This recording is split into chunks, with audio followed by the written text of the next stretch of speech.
Good evening. I'm Judy Woodruff. On the NewsHour tonight, a major retirement. Justice Stephen Breyer will announce he is stepping down from the Supreme Court, setting up a Senate confirmation battle for his replacement. Then, confronting inflation. The Federal Reserve signals it will soon raise interest rates to counteract surging prices across the economy. And postal problems. Pandemic-induced staffing shortages and delivery delays plague the already beleaguered U.S. Postal Service. We don't have enough people to process and deliver the mail. In my area, they're actually making deliveries on Sundays in order to try to keep up with the demand. All that and more on tonight's PBS NewsHour.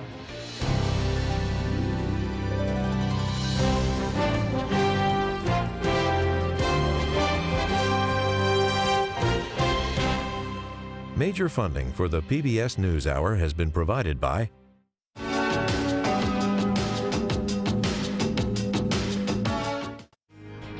Consumer Cellular, Johnson & Johnson, financial services firm Raymond James. Supporting social entrepreneurs and their solutions to the world's most pressing problems. SkollFoundation.org. The Lemelson Foundation, committed to improving lives through invention in the U.S. and developing countries. On the web at lemelson.org. Supported by the John D. and Catherine T. MacArthur Foundation, committed to building a more just, verdant, and peaceful world. More information at macfound.org. And with the ongoing support of these institutions.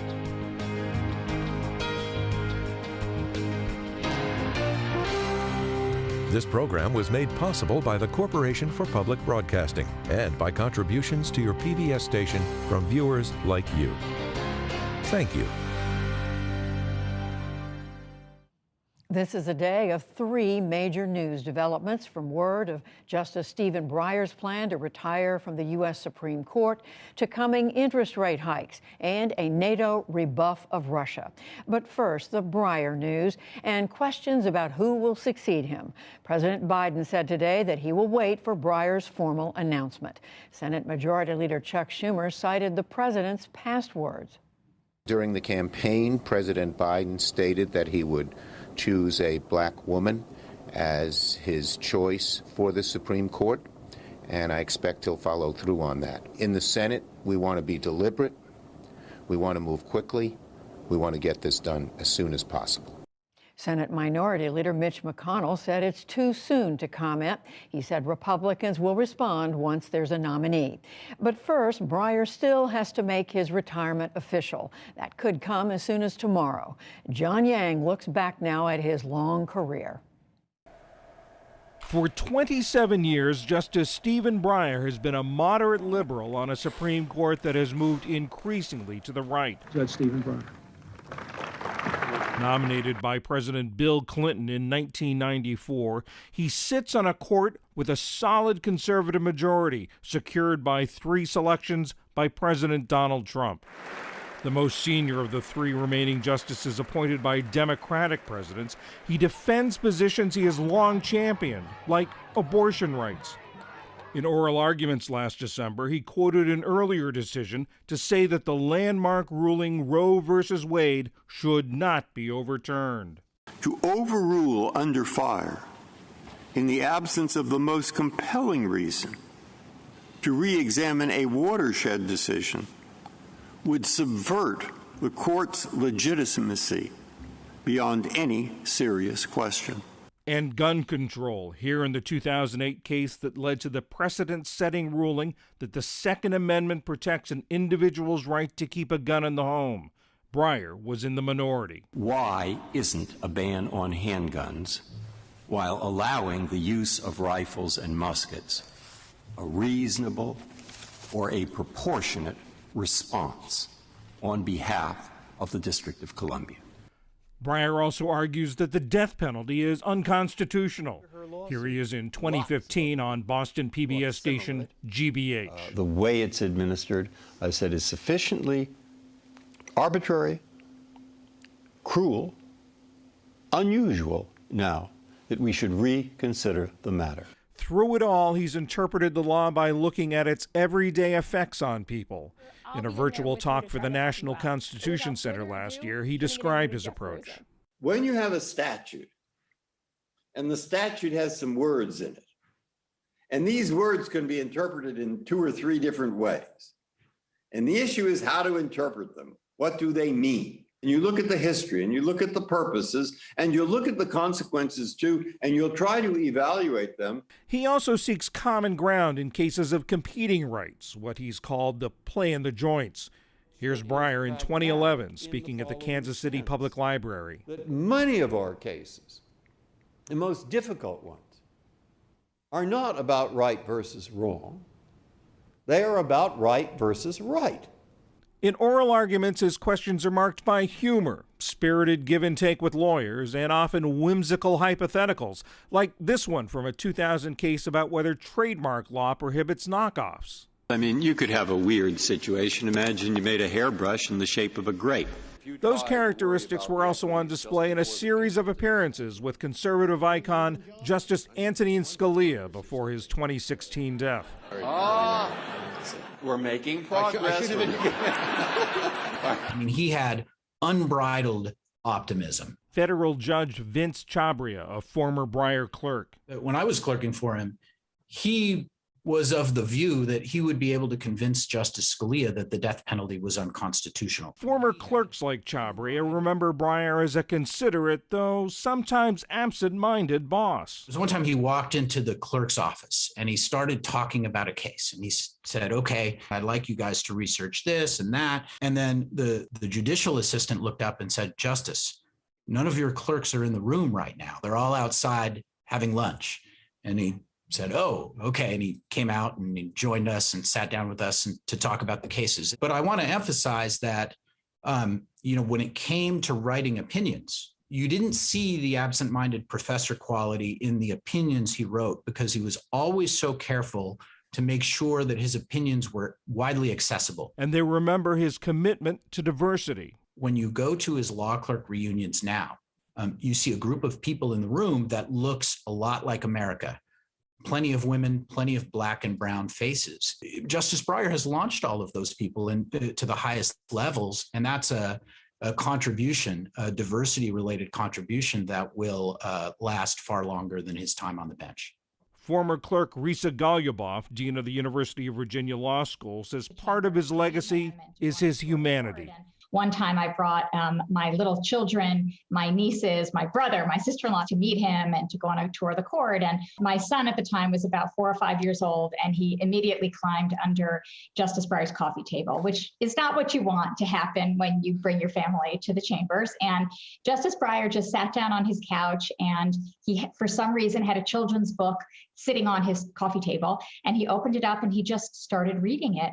And my son, crawls back out from under the coffee table and sits up on the couch, and my niece sits there too. And they both just were enthralled by him. And he was going to meet my son where he was, right? A graduate of Stanford and Oxford universities and Harvard Law School, where he was an editor on the Law Review, Breyer was chief counsel on the Senate Judiciary Committee in 1980 when President Jimmy Carter named him to the Federal Appeals Court. To be the 107th justice. In 1993, Clinton picked Ruth Bader Ginsburg over Breyer in his first opportunity to name a Supreme Court justice. Ladies and gentlemen, Clinton picked Breyer for the next vacancy. The day the president introduced his nominee, the two jogged along the National Mall. Who's faster, the judiciary or the executive? No, he's much faster. The Senate confirmed his nomination 87-9. After President Biden took office, and with Democrats holding a slim Senate majority, progressives pressed Breyer to retire. Last September, Judy Woodruff asked him about his plans. After 27 years on the court, what time frame are you talking about? In the coming year, are you saying? Of course, there are many different considerations, and I haven't made up my mind definitely just exactly when, but I don't want to die on the court, and before then I would like to retire, and just when that will be, I have not fully decided, and I think this isn't the place or the time where I want to go into it in depth. University of Virginia Law School Dean Risa Goluboff. I think Justice Breyer takes really seriously his role as a protector and a champion of the court. And I think he thinks that in order for the people to have trust and faith in the court, the kind of trust and faith that lets the court do its job, he has to continue to be a neutral judge. And I could imagine that for him, taking a step that might appear to be political in a small p politics kind of way would have felt anathema to his stewardship of the court and its legitimacy in the eyes of the people. The jobs I've had in the Justice Department. On the day he spoke in the Rose Garden to mark his nomination, Breyer talked about what it meant to him to be a judge. I have been given quite a few labels, but I hope no one would mind if I'm particularly proud of one label, that of judge. A judge of whatever court is honored by that name. And so, too, by the name of public servant. Labels he has held for almost 50 years, nearly 30 of them on the nation's highest court. For the PBS NewsHour, I'm John Yang. Joining us to discuss Justice Breyer's legacy and the future of the nation's highest court is Marcia Coyle from the National Law Journal. Hello to you, Marcia. You cover this court. You've covered it for a long time. I know it's hard to condense 28 years into just a few sentences, but what would you say Justice Breyer's main legacy is? Well, Judy, I think it would have to be in his approach to judging, where he, whenever possible, with making decisions, would try to make decisions that would work for the people and work for democracy. He believed not just in deciding a case on the basis of facts and law, but he had a broader vision that the Constitution was more than a structural document. It was meant for the ages, and it was meant to work for the people. So I think that's one. And I think the second one would be his concern for the institution itself and how it is perceived by the public.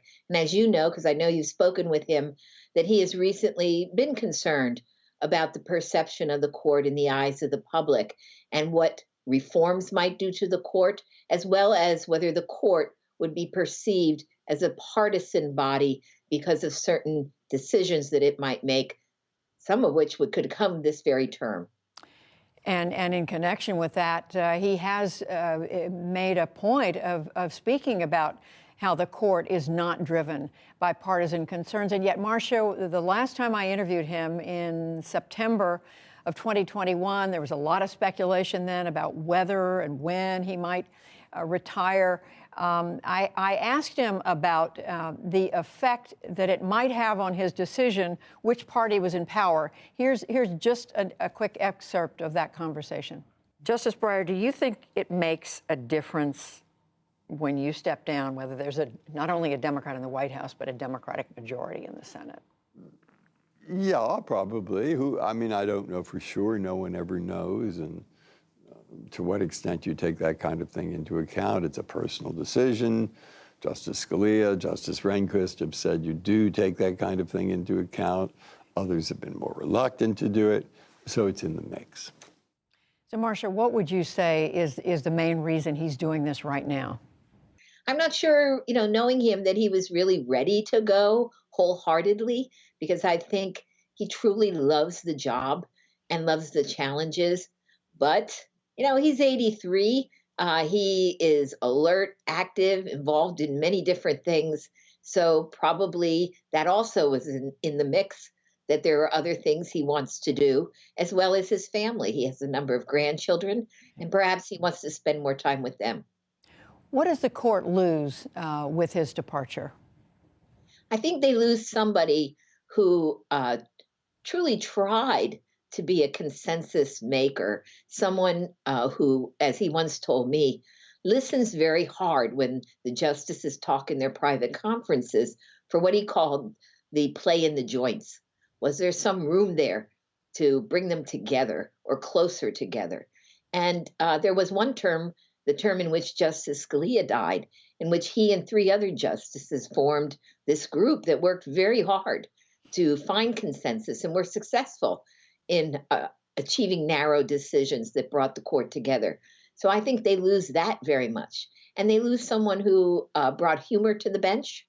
There aren't that many that are very funny, to be honest with you, Judy. But he could be. And it was in a self-deprecating sort of way. As they've said, he's known for his incredible hypotheticals.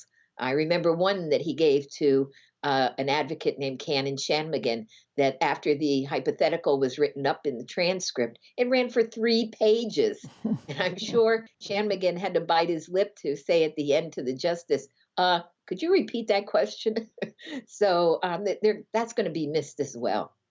And Marcia, attention turning very quickly, of course, to who President Biden will nominate to succeed him. And just as we heard earlier, we're reminded, the president spoke about this during the campaign, during one of the early debates, primary debates. And here's what he had to say about it. I committed that if I'm elected president, have an opportunity to appoint someone to the courts, I'll appoint the first black woman to the courts. It's required that they have representation now. It's long overdue. Marcia, what's the significance of that? I think it's very significant. One, it would be another woman, and certainly women are underrepresented on the court. Also, it would be a Black American, and they are very underrepresented on the court. She would bring a certain type of diversity beyond her color, and the court needs that as well. So just a reminder, when Thurgood Marshall was on the bench, Justice O'Connor often said that it was the stories he told in their private conference meetings that opened their eyes to a lot of what race meant in America. So it can't but help this court to have a Black female on the bench. Marcia Coyle with the National Law Journal. Thank you so much. My pleasure, Judy.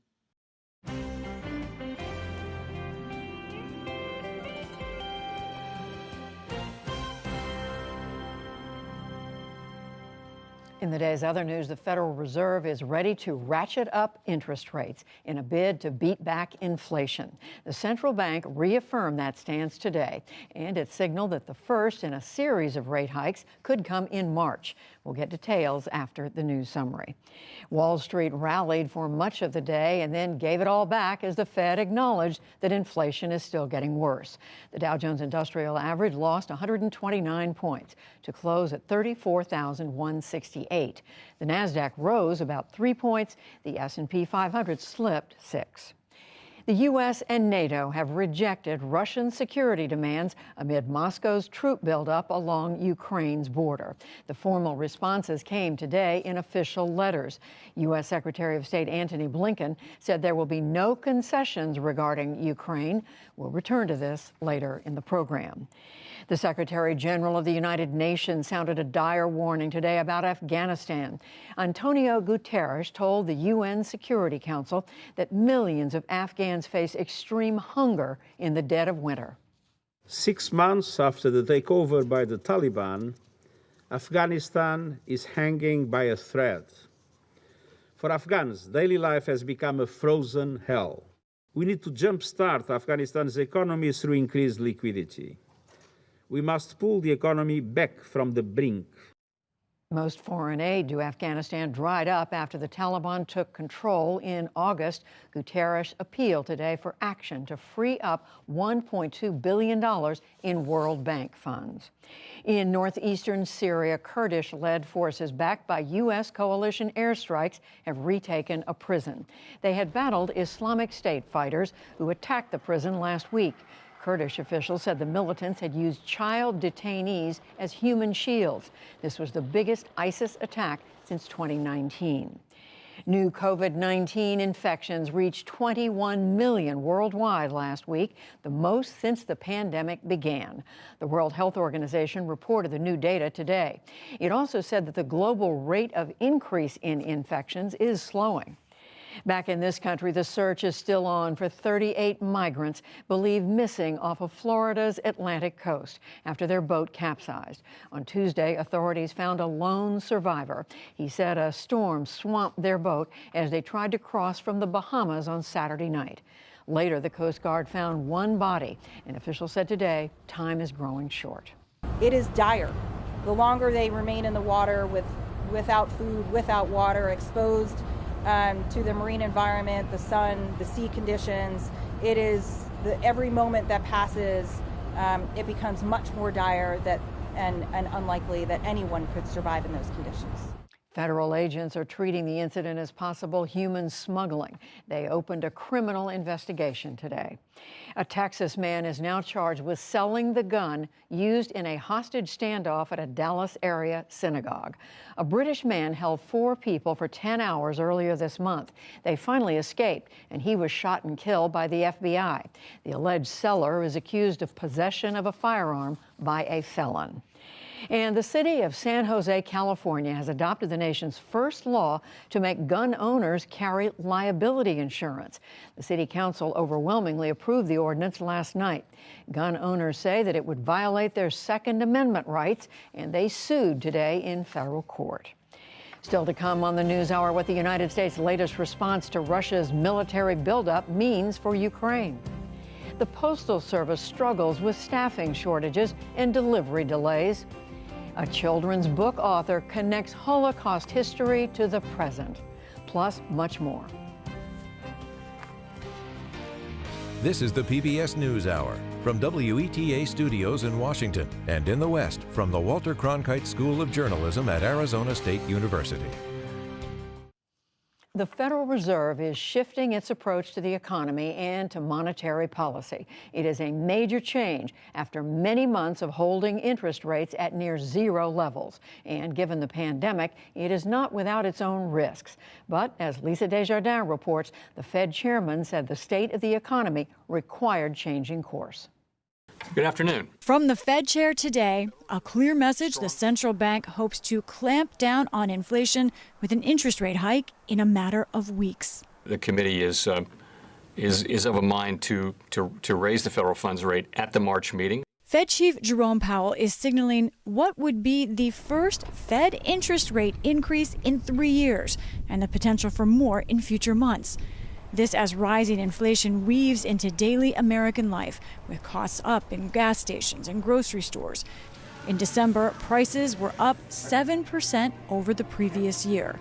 But the Fed must also balance the continued spread of the Omicron variant of the coronavirus and its effect on the economy. On that, Powell indicated reason for optimism. Health experts are finding that the Omicron variant has not been as virulent as previous strains of the virus. If the wave passes quickly, the economic effects should as well.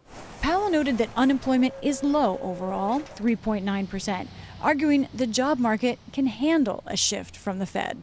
I think there's quite a bit of room to raise interest rates without threatening the labor market. This is, by so many measures, a historically tight labor market. But the jobs picture is not the same for all Americans. Unemployment remains high for Black Americans at 7.1% versus for whites at 3.2%. That economic concern for still struggling Americans is on the front burner at the White House, where President Biden met with corporate CEOs to try to revitalize his stalled Build Back Better plan. The Build Back Better plan lowers prices for families and gets people working. It creates the best educated workforce, hopefully in the world, and ensures that we remain the most dynamic and productive economy in the world. Meantime, businesses like this cafe just 2 miles from the White House are feeling a shaky economy. You can see when people are not getting the extras, when they're getting coffee, drip coffee instead of cappuccino. You can see it. For the PBS NewsHour, I'm Lisa Desjardins. Let's break down a bit more of today's developments and how this fits into the larger economic picture going forward. Greg Ip is the chief economics commentator for the Wall Street Journal. Greg, welcome back to the NewsHour. So first question, how much do we expect the Fed is going to raise interest rates, and how quickly? Well, they signaled about as clearly as they could that the process is going to get started in the month of March with a quarter-point increase. Now, the last time they gave us detailed projections, they thought that they would raise rates 3 times, 3/4-point increases this year. But the clear body language from Chairman Jerome Powell today is that the risks are that they will do more, possibly quite a few more rate increases this year. And the reasons why are quite simple. In the last 2 months, all the data they look at has made the case for higher interest rates even stronger. Inflation, if anything, has gotten worse since we got that bad 7% number. And the job market is just extremely strong with far more job openings than there are unemployed people. So the two things the Fed cares about most, which is a strong job market and keeping inflation down, the evidence on both fronts tells them that rates right now are way too low. So I think there's a possibility, in fact, a probability that they will raise rates at least 4 times this year and possibly many more times than that. Possibly many more times. And you're referring to his body language. What made you come away with that impression? Well, the last cycle where the Federal Reserve raised interest rates, they did it every other meeting, which meant every 3 months, so about 4 times per year. So reporters asked him, well, is that going to be the same kind of template you follow this time? And he repeatedly emphasized the difference between the economy today and the economy in 2018, 2019, when they were last raising interest rates. The economy is stronger today. The job market is tighter. And most important, inflation is a lot higher. It's around 7% instead of 2%. So the message he's trying to say is you cannot look at the slow pace of rate increases last time around and believe that's an appropriate model for how we're going to behave right now. I think the Fed is worried that they are, in the jargon, behind the curve. That is to say, they're facing an economy and an inflation that are just, I should say, they're sitting here with interest rates way too low already for the strength of the economy and how high inflation is now. And they have a lot of work to do to get rates to a more appropriate level. So we heard in Lisa's report, obviously reference to why they're doing it now. Anything you would add to that to help us understand why they've made this major course correction? I think that they have a lot, like a lot of people, including the Biden administration, the economy is just not behaving the way they thought a year or two ago. Like coming into this last year, the expectation was that the economy would, like after the global financial crisis a decade ago, be one where there was prolonged and very high unemployment, a lack of spending, a lack of demand, and just lots and lots of unused capacity. And it's really kind of the opposite. We just have lots and lots of demand, red hot demand, like shortages of everything. The problem today is that there's too much demand and not enough supply. And so all the fiscal stimulus we had, all the monetary stimulus we had, they did the job. They got the economy back to a healthy state. But now we're in this situation where policy is completely inappropriate for the shape of the economy. So there's one last point here, which I think that the Fed and everybody is struggling with, which is the virus. We're discovering that the virus just doesn't lead to weaker spending, fewer people going and shopping, and fewer people going in restaurants. It also means fewer people are willing to work. And that adds to the problems reopening the economy and adds to these inflation risks. And it makes a very complicated picture for the Fed. So we heard Chair Powell talk about the connection between the economy and the pandemic. I mean, how much is it thought that they are tied together, that if the pandemic lifts, the economy gets better? I mean, what's the thinking? Well, in the perfect world, and the world that they thought that they were assuming until a few months ago, was that as the pandemic receded, some of the distortions in the economy would go away. Supply chains would normalize. Prices for things like furniture and durable goods would come back down to earth. People would start shifting their spending from goods to services. And people who are worried about going back to work because of the virus, they would now be willing to go back to work. All the child care issues would be fixed. The longer the virus hangs around, the more of these waves we get, the less that state of normalcy is likely to return. In fact, you have to sort of come around to the idea that there's going to be a new normal that doesn't look like the old normal, and it's going to be a world where some of these shortages may be very persistent. And I think that weighs heavily on the Fed's thinking, and it adds to the inflation risk that they are now trying to tamp down with their coming rate increases. And in just a few seconds, Greg Ip, is it believed that this is going to work, that it's going to wring inflation out of the economy in the right way? I think there's several reasons to be somewhat cautiously optimistic. Most people still believe that the prices we're seeing right now are indeed distorted by the pandemic. And with time, those things should go away. It's simply not the case that used car prices will keep going up 30% every year. There are good reasons to believe that as the Omicron variant wave works its way through and more people acquire some form of immunity, labor markets will normalize.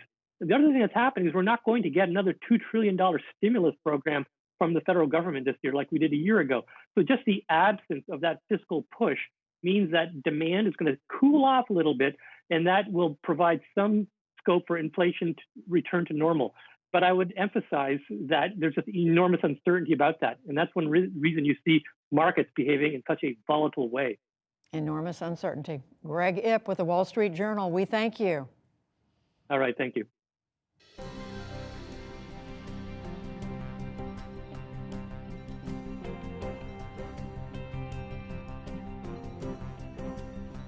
As we reported today, the U.S. submitted a written document that responds to Russian demands over Ukraine and NATO's future. The document rejected Russia's core demand that Ukraine never join NATO, but suggested other diplomatic off-ramps to try to defuse the crisis over Ukraine. Nick Schifrin has more on the day's developments. In Moscow today, an effort to save diplomacy. U.S. Ambassador John Sullivan left the Foreign Affairs Ministry after delivering a written document that Secretary of State Antony Blinken said reiterated a core U.S.-NATO principle. I can't be more clear. NATO's door is open, remains open, and that is our commitment. But that is the very commitment Russia demands the U.S. break as it deploys equipment and 100,000 troops to Ukraine's border, including new video today of fighter jets in Belarus to Ukraine's north and ships off Crimea to Ukraine's south.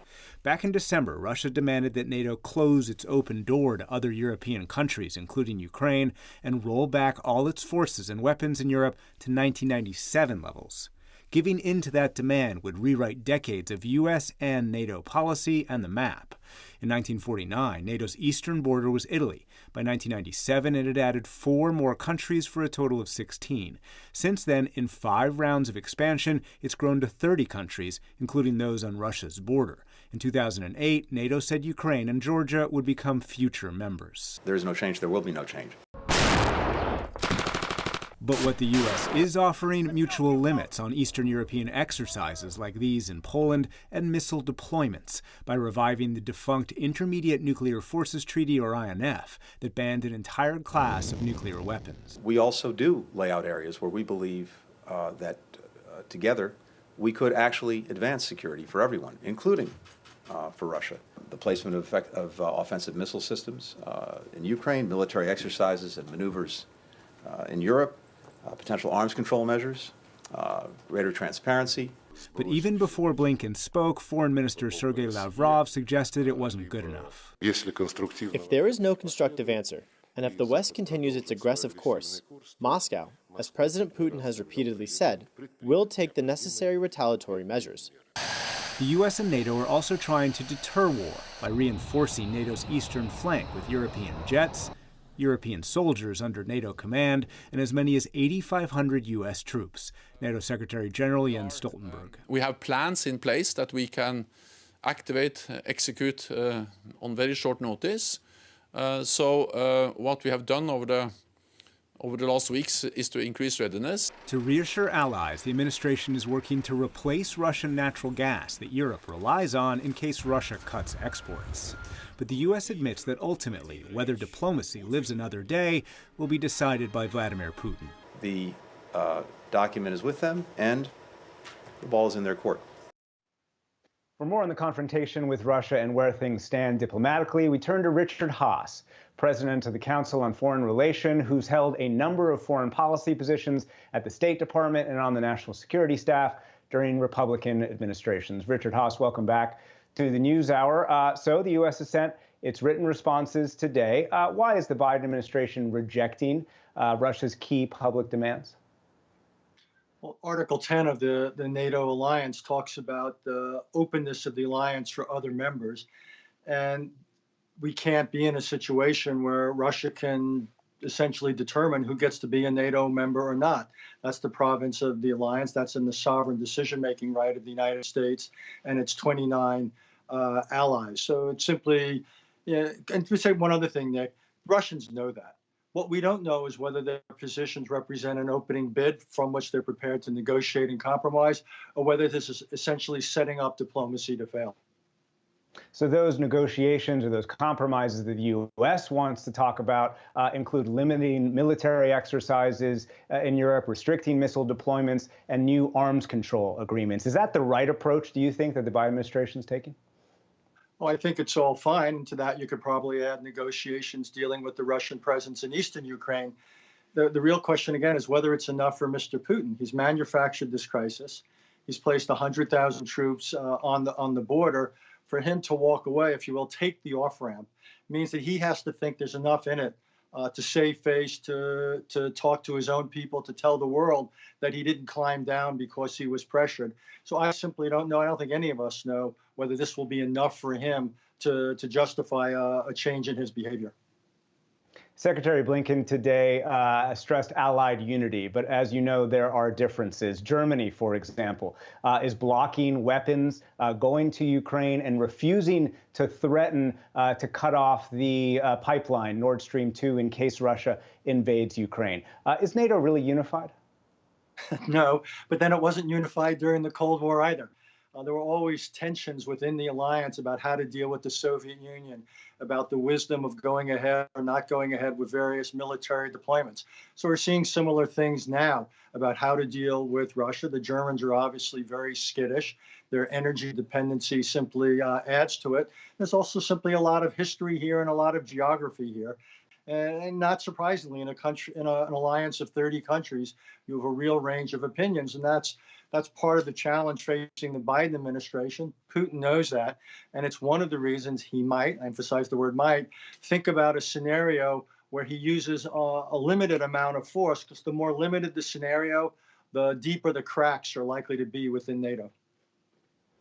One of the challenges that Putin faces also is the calendar. And this morning we heard from the Deputy Secretary of State, Wendy Sherman, who suggested that Vladimir Putin would not launch an invasion during the Olympics, which start next Friday, because it would take away from Xi Jinping's big moment. Do you agree? I think it's probably right. Russia's too dependent on China strategically, economically. It's one of the reasons that sanctions may not have the desired effect. That takes you through February 20th. After that, he probably has a month in which the weather is cooperative, the ground is largely frozen. So all things being equal, if he is thinking about something that involves an intervention, I think you're more likely to be looking in the month that follows the close of the Olympics. And I'm wondering also if I could ask you about a little domestic politics here. Yesterday, we heard from the top Republican in Congress, Minority Leader Mitch McConnell, say that Biden was, quote, moving in the right direction in confronting Russia and supporting Ukraine militarily. But very often on the top cable channel host, Tucker Carlson on Fox, he urges the U.S. to go soft on Russia. Explain that dichotomy. Where is the Republican Party today on Russia? It's hard to speak about the Republican Party as a singular entity. I think the mainstream or relatively mainstream Republican Party pretty much agrees with the Biden administration, essentially strengthening NATO, threatening Putin with various sanctions, bolstering Ukraine's ability to resist an invasion or occupation, but maintaining some diplomatic off-ramp. I quite honestly don't fathom or understand the sympathy we're seeing on parts of the far right for Mr. Putin. He is repressive to his own people at home. He interferes in American democracy. He uses military force with some abandon, both in Europe and the Middle East. He gets up every morning and he basically thinks about what can he do to undermine the world that the United States has helped build, how to undermine American democracy. So I simply don't understand the sympathy he seems to be generating in some quarters. Richard Haass, President of the Council on Foreign Relations, thank you very much. Thank you, Nick.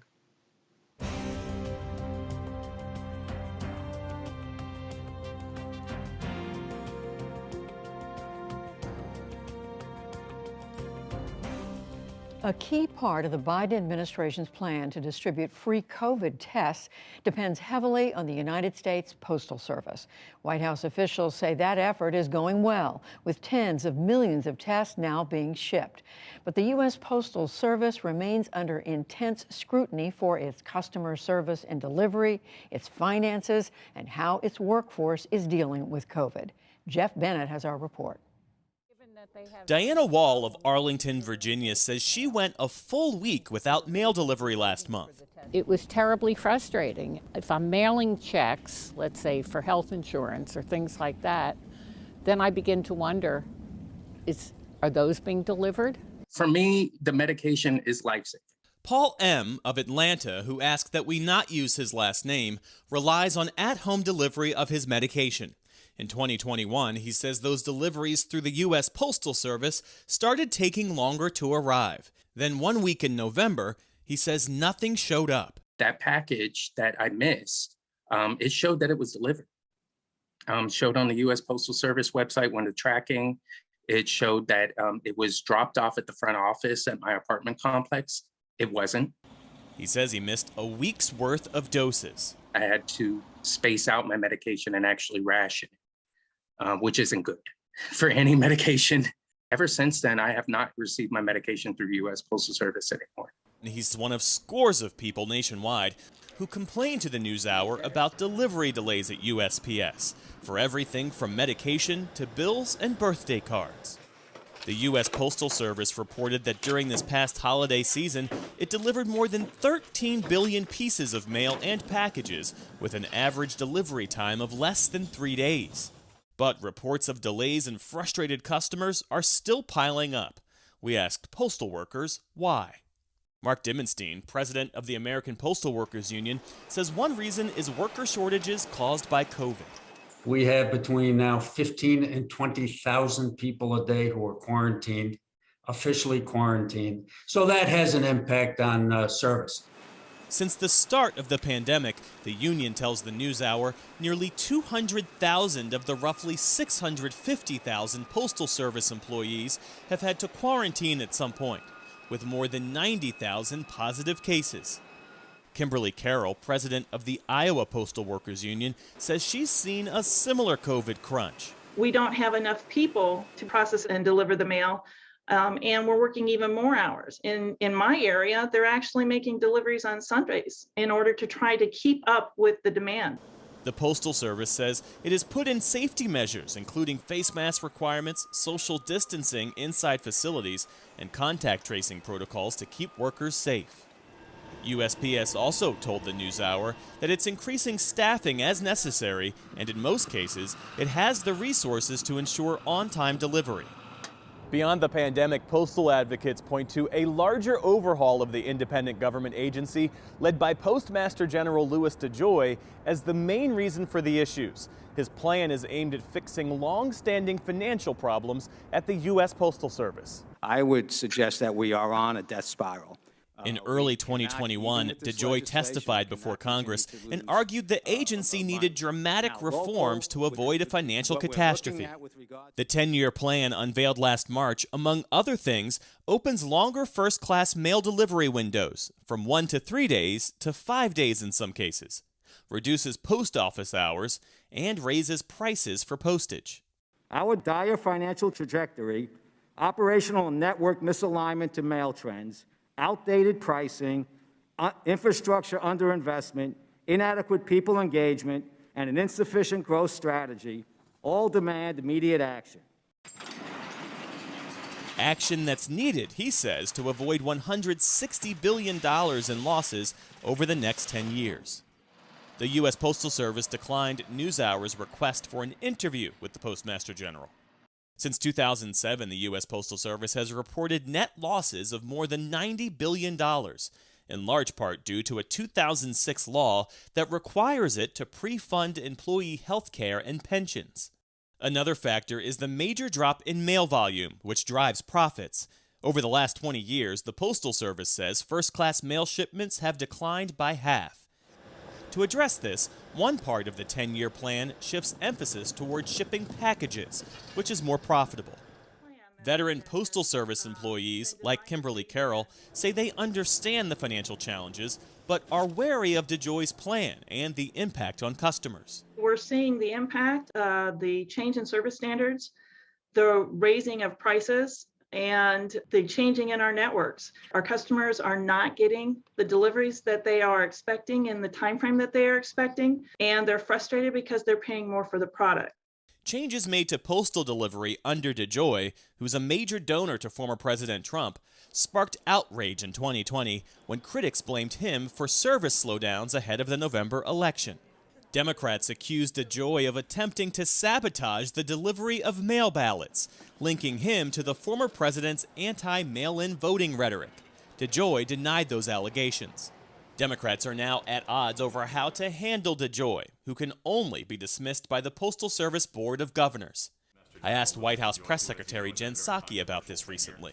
What's the White House position on the persistent delivery delays that the Postal Service seems to be experiencing, at least anecdotally, and DeJoy's current place is Postmaster General? Going back to the holidays, 97 or 98% of packages from the Postal Service were delivered on time. So there may be anecdotes from that 1 or 2%, but that's actual data. We have expressed concerns in the past about DeJoy's leadership. DeJoy, that was a little slip there. DeJoy's leadership in the past, that has not changed. The Biden administration is relying on the Postal Service as a critical partner in its COVID-19 strategy, tasking it with delivering rapid COVID tests to any American who wants one. Deliveries that started ahead of schedule. We're making 1 billion at-home tests available for you to order and be delivered to your home for free. Mark Dimenstein of the Postal Union says that underscores the value of the Postal Service. What's happened in the pandemic and what's happening with this test kit project, again, just fundamentally shows to the people of the country how important it is to have a public entity. There's no private entity that could get a test kit to everybody's home, because a private entity is going to move packages based on whether they can make a profit. Postal Service is a service here for everybody. With the mission, he says, not to make a profit, but to serve the American people. For the PBS NewsHour, I'm Jeff Bennett in Washington.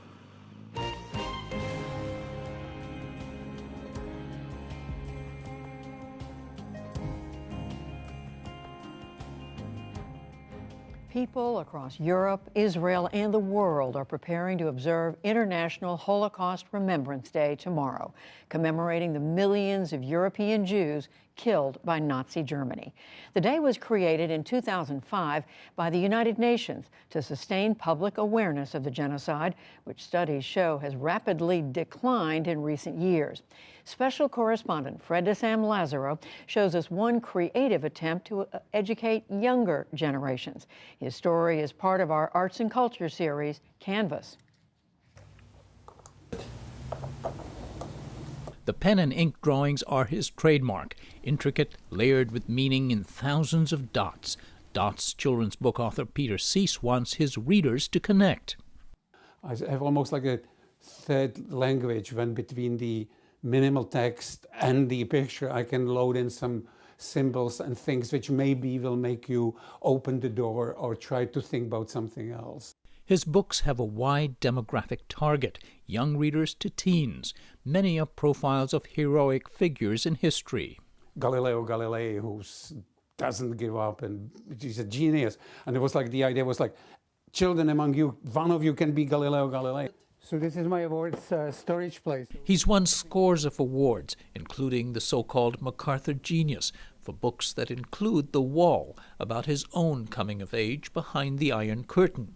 His latest, Nikki and Vera, tackles a darker subject, the Holocaust, and a quiet hero, Nicholas Winton, who saved 669 mostly Jewish children from almost certain death. As a young man, Nicky traveled all over Europe. The idea came to Seese in Europe in 2009 on a visit to his native Prague, where a group of those children were retracing their long-ago train journey to England. A celebration was planned there for Winton's 100th birthday. It's wonderful that it did work out so well, because after all, history could have made it very different. Winton was a stockbroker in London when he heard of disturbing developments in Czechoslovakia, which had come under German occupation in the months leading up to World War II. He went to Prague hoping to evacuate children whose parents were willing to let them go to England for what they hoped would be temporary safe haven. So he himself immediately sets up a little office, writes the lists of the children, and manages to get trains, visas, places in England they would stay with foster families. Urgency drove creativity. Sometimes Winton faked documents or bribed Gestapo officials, doing whatever it took to get as many children out quickly before war would shutter borders. If I bribe the train people, they will give me train. If I bribe the Gestapo person, he will be looking the other side. So I appreciate that he was creative in this terrible situation. Winton's effort was not the only so-called Kindertransport or child rescue program in the period leading up to World War II. What's different here is that once done, he just went on with life and didn't tell a soul about it. He helped open a school, he got married, he found an old people's home. He never told anyone about the children. Until nearly 50 years later, when Winton's wife Gretchen found his scrapbook in their attic and passed it on to researchers who tracked down some of his children. And all of a sudden they are old. That led to a meeting on a BBC broadcast. Can I ask, is there anyone in our audience tonight who owes their life to Nicholas Winton? If so, could you stand up, please? And it was this video that drew Cease to one of those children, Vera Gissing, and Nicky and Vera began to take shape. Vera was the queen of cats. Cease illustrated Vera's idyllic life before the war, people and things she would leave behind, her parents, grandparents, her horse, and of course her cats. But Vera's mother feared the Nazis and joined hundreds of desperate parents in lines outside Winton's office in the Prague Hotel. Cease draws this in muted black, white, and blue. He took their photographs. He found train connections, spice-kept watch. 3 days before her 11th birthday, Vera boarded a train with 76 other children, including her sister. For almost all, it would be the last time they saw their parents. Little Vera finds family which is very poor, but the husband says, I cannot beat Hitler, but I can at least help one child who will survive this whole time. My biggest takeaway is how incredibly fortunate we were. 87-year-old Ava Paddock was just 3 when she boarded the last of Winton's trains. First of all, that my mother would allow us to go. Giving up a child or children is amazingly difficult. Stops me right there even now. Paddock was one of very few children whose parents survived the war and reunited with her in England. She moved to the U.S. and a career in education and later mental health care. She has no worries that Cease's book is too dark for young children. Every child has understood being left out of a group, being meanly treated. To me, the book, and when I talk about it, is really a message of altruism, actually. The book is filled with illustrations that she says encourage readers to dig deeper, even at older ages. Children will ask questions and then you go in their direction and in as much depth as they can. But the story, simply can't die, and it's going to die unless we start with children. Nicholas Winton died in 2015, aged 106. Vera Gissing, whose own memoirs informed so much of Cease's book, suffers advanced dementia. She's 94. I reached her daughter, Nicola Gissing, in Bristol, England. I think on some kind of deeper level, she realises that there's something about her and something's being made and her story is still being told. A story both she and Peter Cease say is very relevant today, a time when millions of children find themselves in migrant journeys in search of safe haven. I realized these are all human beings who have dreams, how impossible it is for the parents. What parent would even put the children on the train or tell the children, go, you have to go now, this is the only solution to survive. All of a sudden, all these children who were crossing the borders, who were trying to live somewhere else, who were immigrants like me, it all connected. Nicky and Vera has been translated into Italian, Chinese, Korean, and starting on this International Holocaust Remembrance Day, it is available in German. For the PBS NewsHour, I'm Fred de Sam Lazaro in Irvington, New York. It just grabs your heart. And Fred's reporting is in partnership with the Undertold Stories Project at the University of St. Thomas in Minnesota. And on the NewsHour online, if you are immunocompromised or otherwise medically vulnerable to COVID, what do you do if you test positive? We look at treatment options that may help keep eligible patients out of the hospital. You can find that at pbs.org/newshour. And that's the NewsHour for tonight. I'm Judy Woodruff. Join us online and again here tomorrow evening. For all of us at the PBS NewsHour, thank you. Please stay safe, and we'll see you soon. Major funding for the PBS NewsHour has been provided by...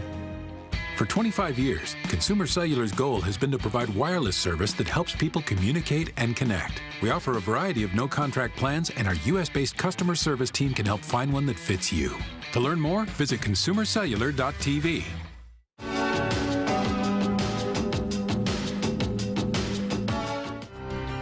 Johnson & Johnson. Financial services firm Raymond James. The Ford Foundation, working with visionaries on the front lines of social change worldwide. And with the ongoing support of these individuals and institutions.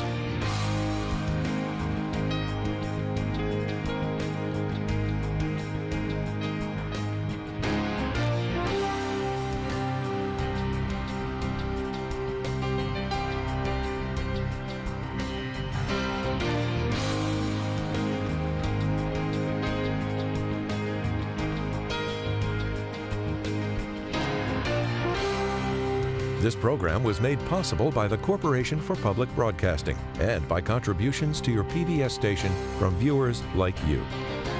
Thank you.